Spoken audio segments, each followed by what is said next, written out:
Empiezo dibujando las formas generales. No me preocupo por dibujar todas las arrugas que veo en la tela, sino únicamente las formas más grandes o principales. El modelo me está sirviendo únicamente como referencia, no estoy intentando hacer así una copia idéntica. Voy a comenzar preparando una pequeña escala de grises, esto ya lo sabemos hacer, y después combino estos grises con un poco de azul para obtener una gama amplia de diferentes tonos. En el primer paso, para aplicar la pintura, voy a hacer lo que siempre hago, es decir, como si estuviera pintando por números. Voy a aplicar los claros únicamente en las zonas claras, los tonos medios en las zonas donde vea que hay tonos medios y las sombras en los lugares más oscuros. Este es un paso sencillo que ya sabemos hacer. No se preocupen si la pintura queda en bloques muy seccionados, eso está bien.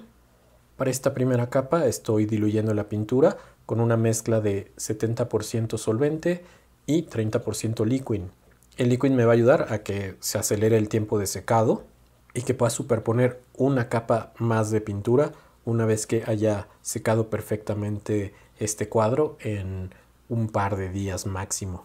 Si no tienen liquid, pueden utilizar únicamente solvente para diluir esta capa de pintura y que no tarde demasiado en secar.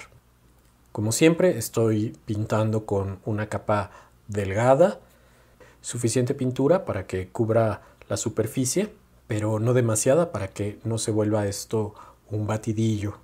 El siguiente paso es integrar los colores, es decir, voy a integrar un tono con otro para hacer una transición más suave.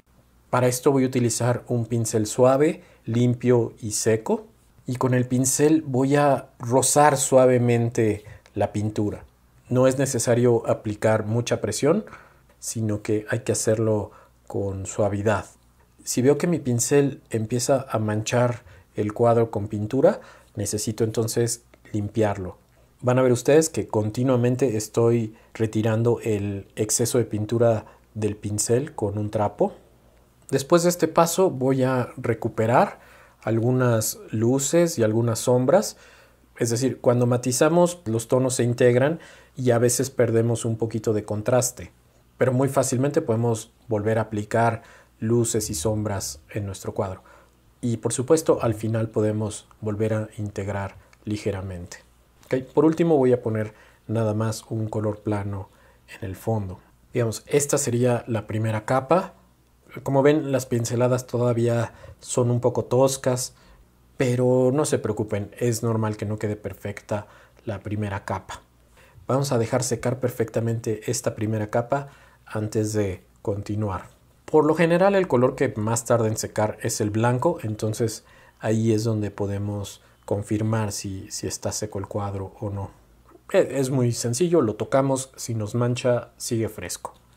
Okay. Este paso es la parte nueva del ejercicio, es lo que se llama una veladura. Consiste en aplicar una capa de color transparente al cuadro. La veladura no tiene por qué ser uniforme, es decir, pueden aplicar algunas partes con más pintura y otras con un poquito menos. Para la veladura yo recomiendo adelgazar la pintura con un poquito de aceite. Pueden diluir el óleo con un poquito de aceite de linaza únicamente o pueden hacer una mezcla de aceite, solvente y un poquito de liquid. Pueden mezclar un 40% aceite, 50% solvente y 10% liquid, ¿no? Por ejemplo. A veces el liquid acelera demasiado el tiempo de secado y quizás para las veladuras no sea tan necesario, para que tengamos un poquito más de tiempo para poder manipular la pintura. Tenemos que ir explorando poco a poco esta técnica. Quizás una mezcla de 50% aceite y 50% solvente sea adecuada para comenzar. Es decir, no quiero que se compliquen demasiado, pero sí, lo único es que no adelgacen únicamente las veladuras con solvente, porque estas se podrían llegar a cuartear. Siempre agreguen un poquito de aceite para diluir las veladuras. Una vez que apliqué los colores, voy a utilizar un pincel suave, limpio y seco para borrar las marcas del pincel. De la misma forma que cuando maticé, voy limpiando mi pincel constantemente cuando siento que ya tiene demasiada pintura en las cerdas y que en lugar de estar borrando la pincelada me está volviendo a dejar rayado. Este paso de borrar las huellas del pincel requiere un poquito de habilidad, pero bueno, poco a poco, no se desesperen si no les queda completamente parejo a la primera. Pero con eso, con hacerlo con mucha suavidad y estar limpiando constantemente el pincel, van a dominarlo poco a poco. Podrían dejar secar esta capa de veladura antes de seguir trabajando o pueden trabajar con la veladura aún fresca. Dejar secar es más fácil, aunque si trabajan con la veladura fresca pueden integrar con mayor facilidad los colores que pongan encima. Pero las dos opciones son válidas. Yo voy a pintar mientras continúa fresca. Lo que voy a hacer es agregar más tonos y más detalles.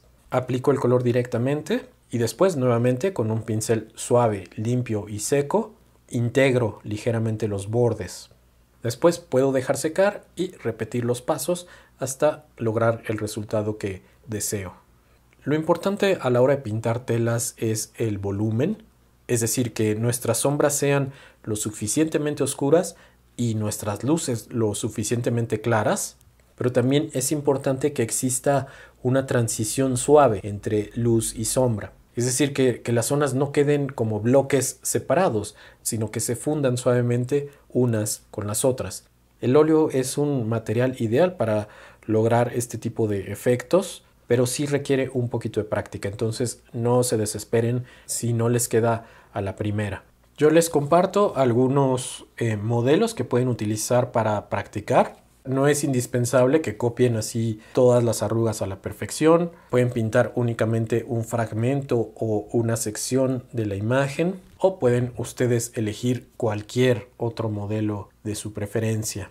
Ahorita para comenzar les recomendaría que pintaran telas de un solo color, blanco, negro y un color, para que los puedan integrar con mayor facilidad. Es decir, con pocos colores vamos a poder hacer mezclas más cercanas y fundirlos más fácilmente que si tenemos una paleta mucho más extensa.